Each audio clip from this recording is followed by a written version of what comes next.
Well, good morning again. This is the third time this morning. Here's our study of Baha'u'llah's Kitab-i-Igan, or the Book of Certitude. We are on page 92.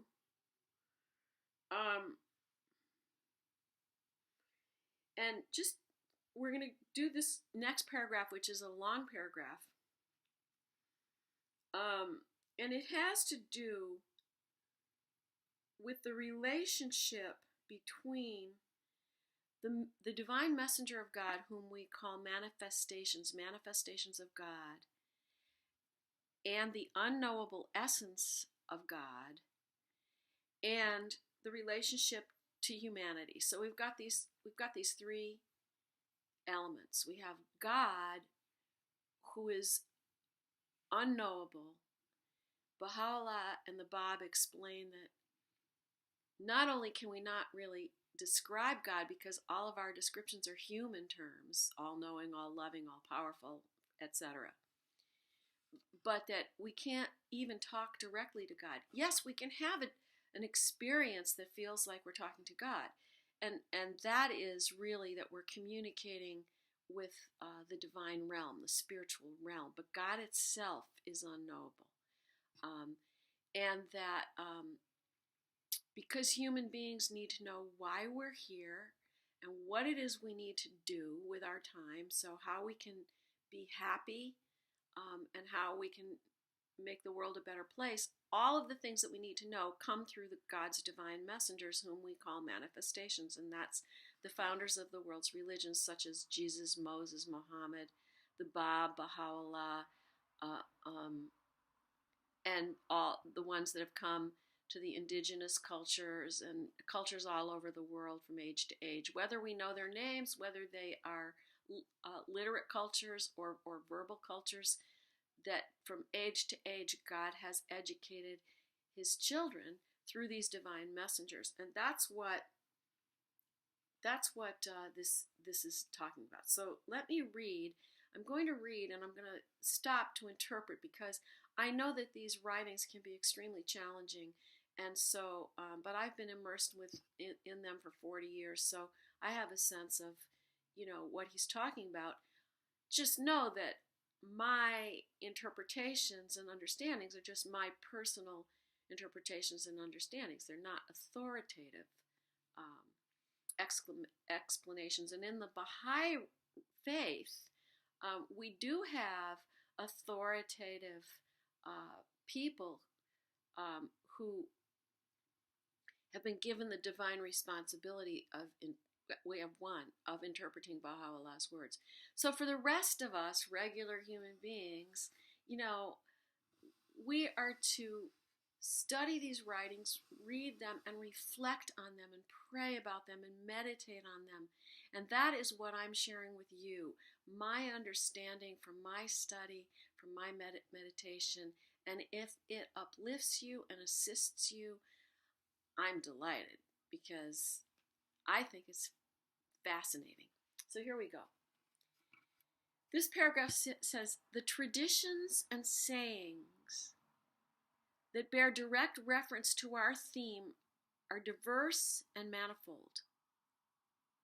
So when he says traditions and sayings, Baha'u'llah is particularly talking about, in Islam, there's a body of knowledge that's called the traditions, or the hadith.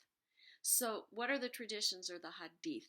That is the sayings of the followers of Muhammad, the holy ones that had insight into his faith that he revealed, as opposed to Muhammad's own words, which are in the Quran. So we've got the Quran, and then we have this body of holy sayings or traditions, and I think that's mainly what he's referring to. Of course, there's also the sayings and the traditions of, the saints.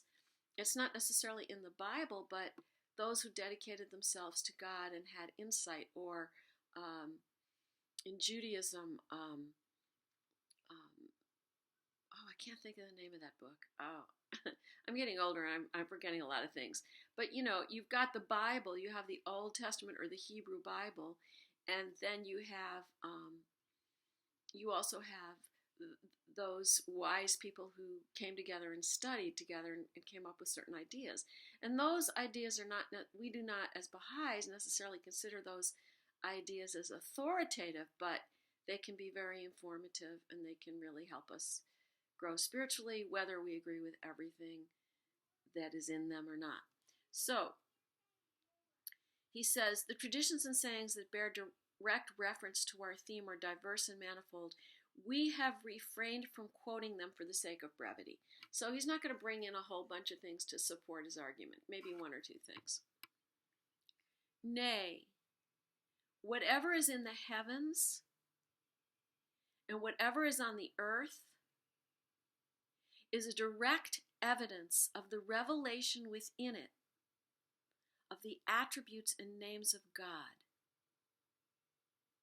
in as much as within every atom are enshrined the signs that bear eloquent testimony to the revelation of that most great light. So he's saying, yes, we've got all these sayings and traditions, but every atom, every created thing reflects the glory of God in some way. Methinks, but for the potency of that revelation, no being could ever exist. So I think what that says to me is that our very existence, the reason we exist is because there's a light within us and a light within everything that reveals God. How resplendent the luminaries of knowledge that shine in an atom,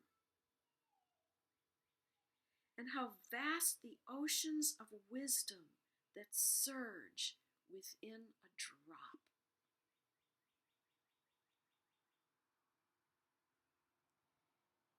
Here we go again. Every created thing contains such mystery, such wisdom and knowledge, that we cannot penetrate it fully. We cannot fully penetrate an atom, or a speck of dust, or an ant, or a human being, much less the earth or the universe. And if that is the case, if we cannot even understand fully an atom, how could we ever think that we could touch the creator of all of this mystery and wonder?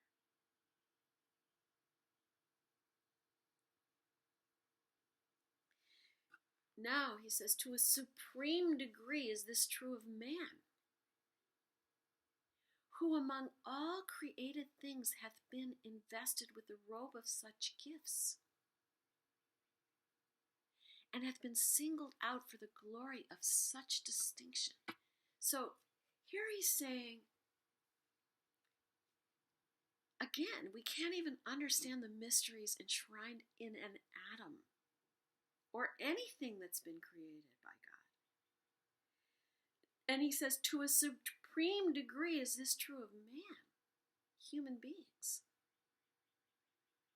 who among all created things hath been invested with such gifts, and hath been singled out for the glory of such distinction. For in him, in human beings, are potentially revealed all the attributes and names of God to a degree that no other created being hath excelled or surpassed. So again, he's referring to this idea that, let's go back to the levels of the kingdom. So you have the kingdom of the mineral kingdom. The mineral kingdom has the power of cohesion. It sticks together. But then there's the plant kingdom. The plant kingdom subsumes the mineral kingdom. It absorbs it. But it has a power that minerals don't have. It grows. And then you have the animal kingdom. The animal kingdom has all the powers of the previous two kingdoms, but it has the power of the senses and movement. So then he talks about the kingdom of the human kingdom. We have all the powers of the mineral kingdom, the plant kingdom, and the animal kingdom, but we also have what is called a rational soul. So we can think, we can create things, we can build things, but we also have the power of morality, the power of spirituality.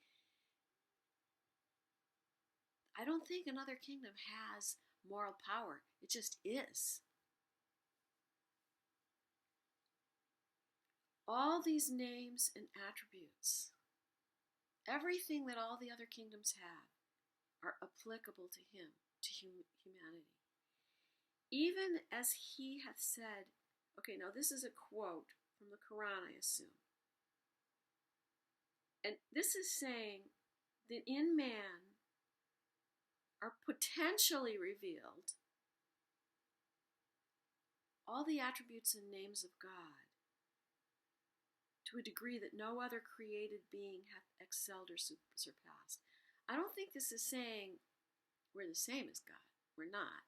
But it's saying that we're closer to the divine reality in our powers. Even as he hath said, man is my mystery, and I am his mystery. That's pretty heavy. I don't know that I can. I'm just reading it. Let's go on. Baha'u'llah says, manifold are the verses that have been repeatedly revealed in all the heavenly books and the holy scriptures, expressive of this subtle and lofty theme. Now here's a quote from the Quran. Even as he hath revealed, we will surely show them our signs in the world and within themselves. So this is very reminiscent of the Buddhist idea that God is within. Let's go on and see what he says. And again, another quote from the Quran. And also in your own selves will you not then behold the signs of God? And yet again he revealeth, and be ye not like those who forget God, and whom he hath therefore caused to forget their own selves. So goodness is hidden deep within us. And the degree to which we apply ourselves to reveal the goodness within us, that is how we draw close to God. In this connection, he who is the eternal King, may the souls of all that dwell within the mystic tabernacle be a sacrifice unto him, hath spoken. He hath known God, who hath known himself. So he says, he who is the eternal King. I don't know whether he's referring to himself, Baha'u'llah, or Muhammad, but he's referring to the manifestation of God, because that's all we can know of God. We can't know anything beyond God's divine messenger.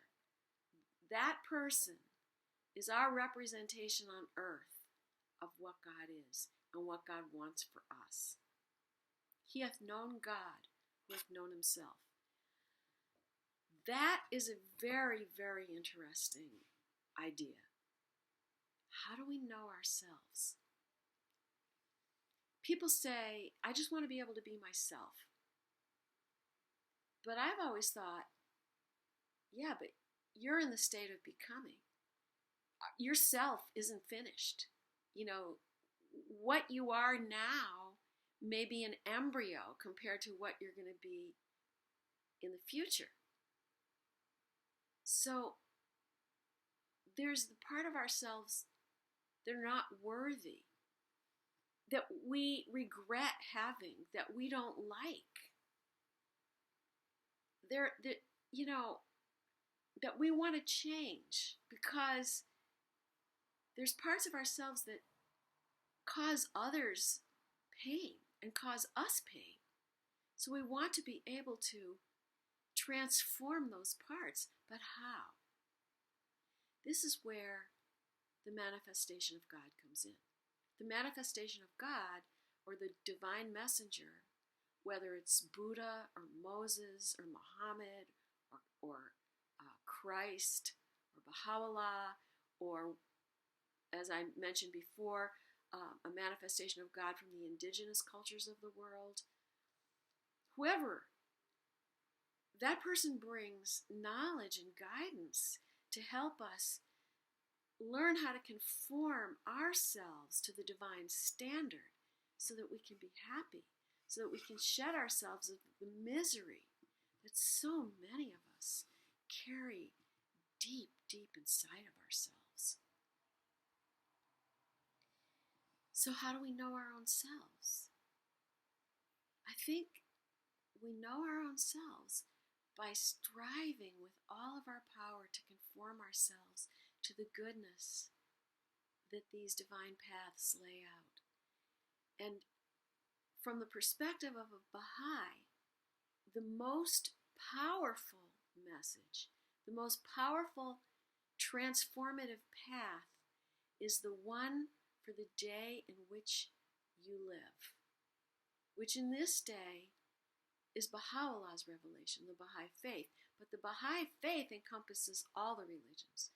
So if you study Christ, if you study Buddha, if you study Krishna, if you study the teachings of White Buffalo Calf Woman or Quetzalcoatl, or whoever you follow, that is also promoted within the Baha'i revelation. And so as a Baha'i, I'm very, very interested in the divine teachings of every spiritual path. And some of those teachings may no longer be relevant because some of them are cultural. Some of them are adapted to the culture in which the manifestation of God appears. Those things change. So dietary laws change, laws of prayer and meditation change, and fasting, that changes. The consequences of breaking certain laws changes from age to age. In this day, we don't stone people for committing adultery, for instance. But, so that's where each revelation adapts the laws, the worldly laws, to the current culture. And in this day, with the coming of Baha'u'llah, for the first time, we're dealing with a world culture. And how do we negotiate that? How do we navigate a world culture morally and spiritually? And that is this extremely difficult time that we're in now. But Baha'u'llah has brought guidance. He's brought laws and teachings and practices to help the world to navigate this very, very dangerous, very, very difficult time in which we live. And so I invite you to look into the Baha'i faith and see what is the guidance that we are following to try to address the issues of today's world, and how's it going. I invite you to look into that. So thank you very much. Thank you so much for watching. Elena, I see you. So great to see you. If anybody has any questions or comments or some disagreements, go ahead and post it, and I will see if I can address it. It's great to be able to do this. Hopefully, see you again soon. God bless. Yah Baha'i.